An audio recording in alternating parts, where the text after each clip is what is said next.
Olá, pessoal! O tema para nossa aula de hoje são os nematódios, também conhecido como nemateumintos. Então, é o segundo grupo que a gente está vendo de vermes. Então, o grupo anterior, que é o filo dos plateumintos, a gente viu os vermes de corpo achatado dorso-ventralmente. E agora, nesse grupo, os vermes têm um formato cilíndrico.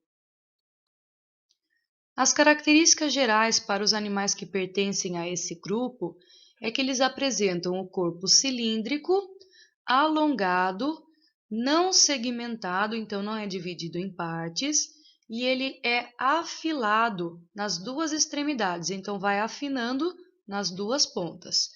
Esses animais apresentam a respiração cutânea, então é através da pele. Então entra o gás oxigênio e sai o gás carbônico pela pele. O transporte de gases acontece de célula em célula. O sistema digestório é completo, então existe a boca e o ânus, e também existe o intestino. O sistema nervoso aqui ainda é primitivo, existe apenas alguns gânglios nervosos, que são os acúmulos de células nervosas. Uma coisa muito interessante aqui, que é novidade, é que esse grupo apresenta um pseudoceloma, que é uma cavidade. Então, dentro dessa cavidade existe um líquido. E esse líquido ele é importante porque os nutrientes eles são dissolvidos nesse líquido e são distribuídos através desse líquido. Além dos nutrientes, as excretas, que são aquelas substâncias tóxicas produzidas após o metabolismo, também são transportadas por esse líquido e são eliminadas. E além disso, também esse líquido auxilia na locomoção. A gente diz que esses animais têm um esqueleto hidrostático. A reprodução aqui dos animais, a grande maioria são animais dioicos, então existem os machos e existem as fêmeas.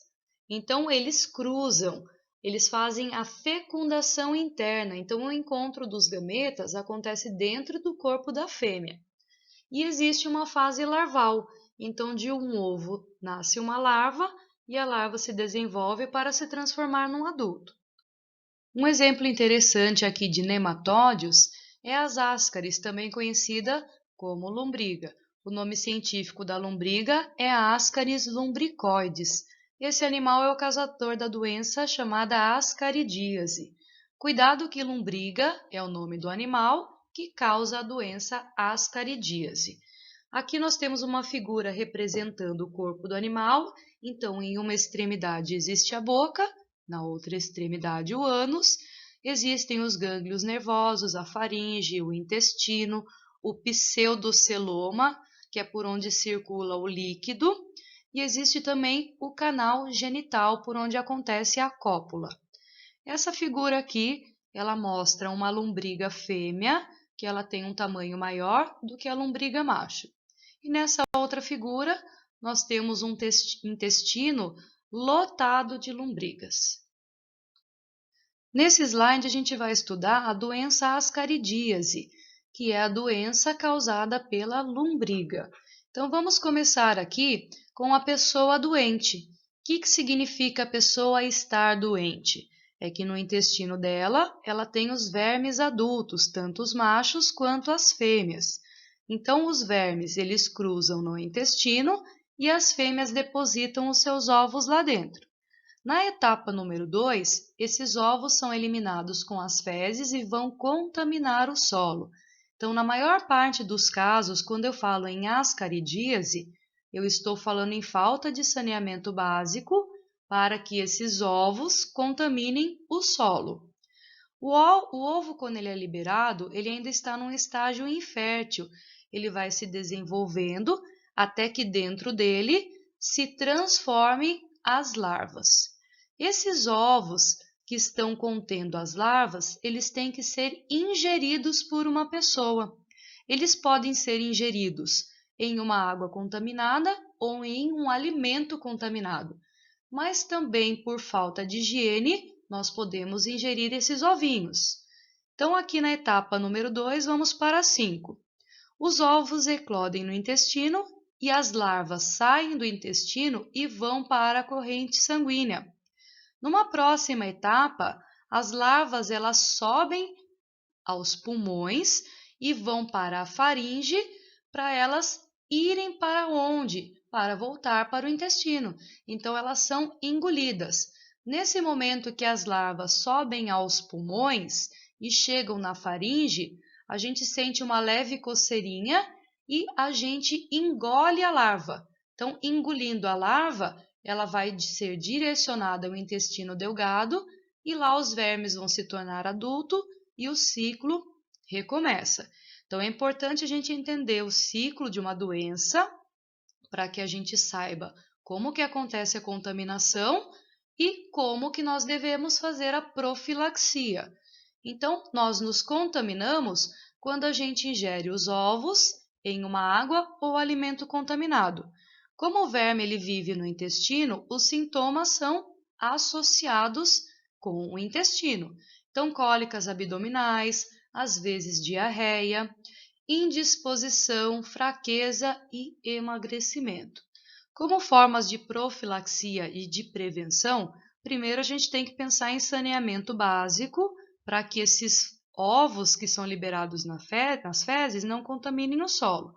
Também tratamento dos doentes, higiene pessoal, lavar bem os alimentos e tomar uma água tratada. Outro verme parasita de interesse aqui no filo dos nematódios é o ancilóstomo. Pessoal, não existem apenas nematódios parasitas, tá? Mas para nossa aula de hoje nós estamos vendo as doenças causadas pelos nematódios, então estamos vendo apenas os parasitas.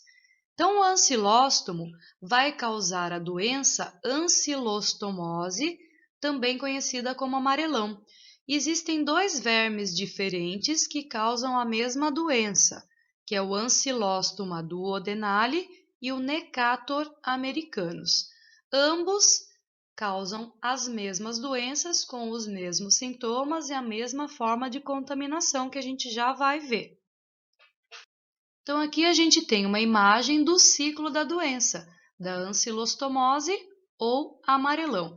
Essa doença ela é associada com aquela história do Jeca Tatu. Então, na história do Jeca Tatu, ele mora no sítio, ele anda descalço, ele tem a pele amarelada. Então, vamos entender o personagem aqui para a gente associar com essa doença. Então, no ciclo, a gente vai começar aqui com a pessoa doente. O que significa a pessoa estar doente? Significa que no intestino dela ela tem os vermes adultos. Vermes machos e fêmeas, eles cruzam no intestino e os ovos são liberados com as fezes. Então, falou em ovos com fezes, nós estamos falando em falta de saneamento básico. Então, esses ovos com fezes vão contaminar o solo. Dos ovinhos saem as larvas e as larvas vão ficar no solo. Elas vão se desenvolver no solo e caso alguém pise naquela região descalço, essa larva atravessa a sola do pé. Logicamente que não é só a sola do pé, mas é mais comum associado à pessoa que anda descalço, inclusive o personagem do Jeca Tatu, tá? Que ele tinha o amarelão.